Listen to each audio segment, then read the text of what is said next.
The cafe was almost silent that morning, only the faint sound of the espresso machine and the rhythmic tap of rain against the window. She stood near the counter, clutching her sleeping baby, her hands trembling not from cold but from fear. The note on the door had said hiring part-time staff, experience preferred.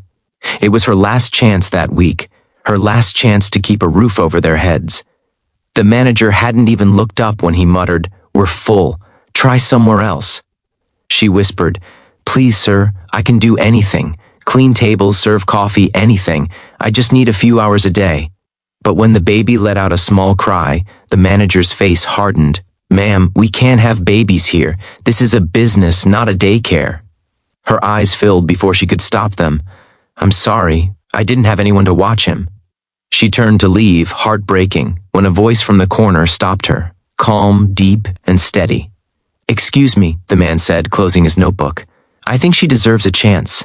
If you believe in kindness, second chances, and the power of compassion, please like this video, share it with someone who needs hope today, and subscribe for more real, emotional stories that touch the heart." The woman turned slowly. The man was young, mid-30s maybe, dressed in a pale blue shirt, his sleeves rolled neatly to the elbow. There was something warm but unreadable in his eyes. The cafe staff seemed to stand straighter when they saw him, as if his presence carried weight. "Sir," the manager said carefully, "Mr. Reeves, I didn't realize you were here." The name echoed in her head.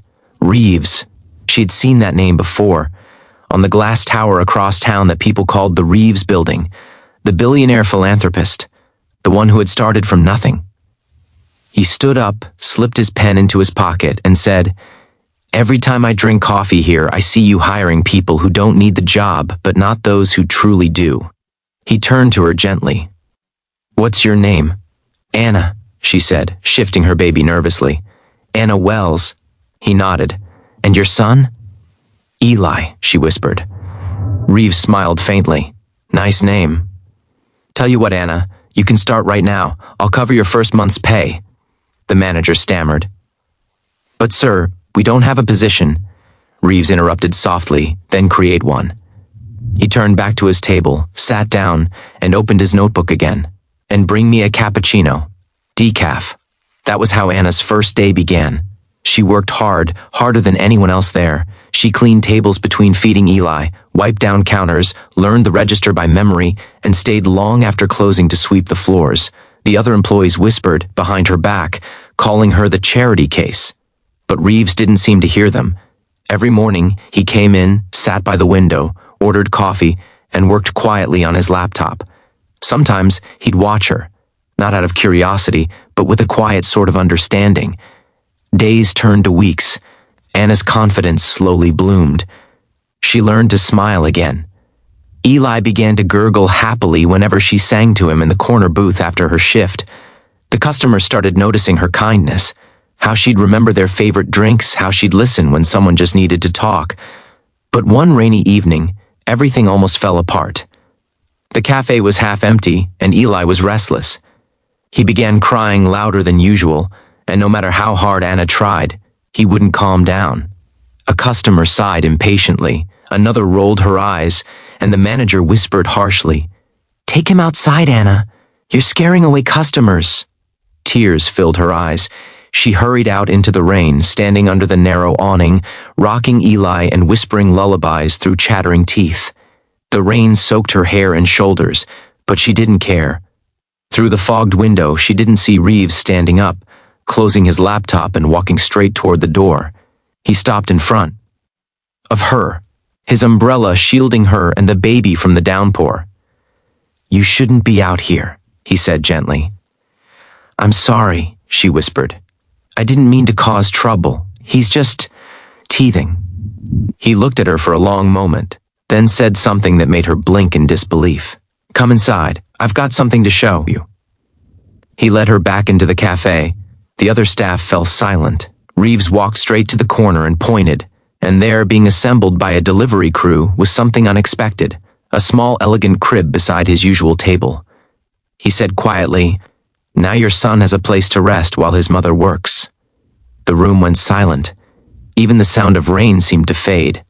Anna's knees went weak. Sir, I can't accept. It's not charity, Reeves said softly. It's what any decent person should do. You're doing your best. The world should meet you halfway. That night, as she put Eli in the new crib and wiped tears from her cheeks, she realized she wasn't invisible anymore. Someone had seen her struggle and chosen to help without judgment. Weeks later, Reeves began stopping by not just for coffee, but to talk.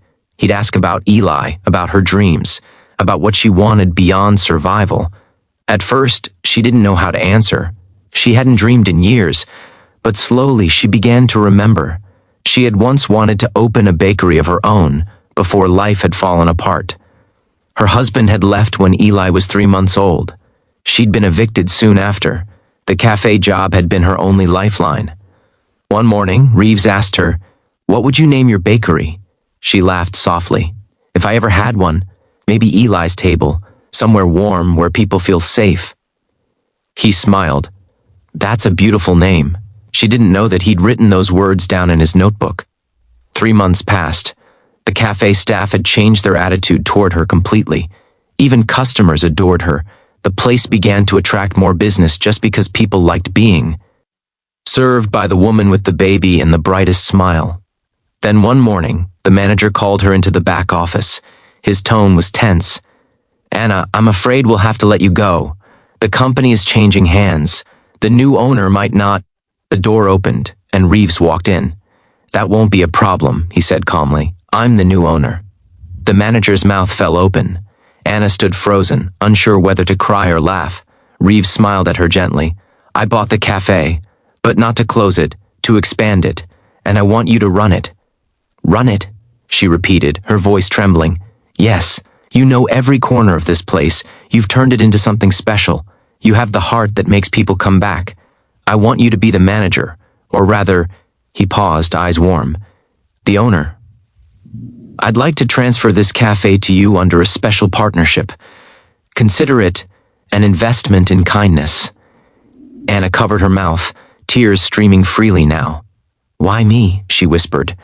Reeves said quietly, "Because once, someone helped me when I was broke and invisible, and I promised myself I'd pass that on someday." He handed her a small envelope.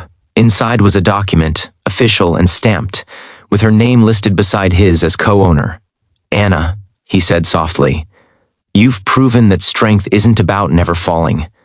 It's about standing up, again and again, even when you have no one to hold you." She looked at him through tears. "I don't know what to say." "Say you'll keep believing," he replied. "In yourself and in people." Months later, Eli's Table Cafe opened on a bright Sunday morning. The same cafe, but new signs, new colors, and a small corner with a wooden crib and a plaque above it that read, "For every mother who thought she wasn't enough." Anna stood at the counter, wearing a soft blue dress and a smile that reached her eyes. Customers filled the room. The scent of fresh bread and hope filled the air. Reeves stood by the window, watching quietly, his coffee untouched. When Anna finally walked over, holding Eli on her hip, she whispered, "I still don't understand why you chose to help me that day." He smiled. "Because you reminded me of my mother. She once worked in a cafe with me sleeping under the counter. I grew up watching her fight for every coin. When I saw you, I saw her strength again, and I couldn't walk away." Her eyes glistened. "You changed my life." He shook his head gently. "You changed your own life, Anna. I just moved the obstacles out of the way." She reached out, touched his hand briefly, and said, "Thank you, for seeing me when no one else did." He looked at the baby and whispered, "The world is better because you didn't give up." And as the evening light spilled into the cafe, Anna realized that sometimes miracles don't come wrapped in grand gestures. Sometimes they arrive quietly, in the form of a stranger who refuses to look away from someone else's struggle.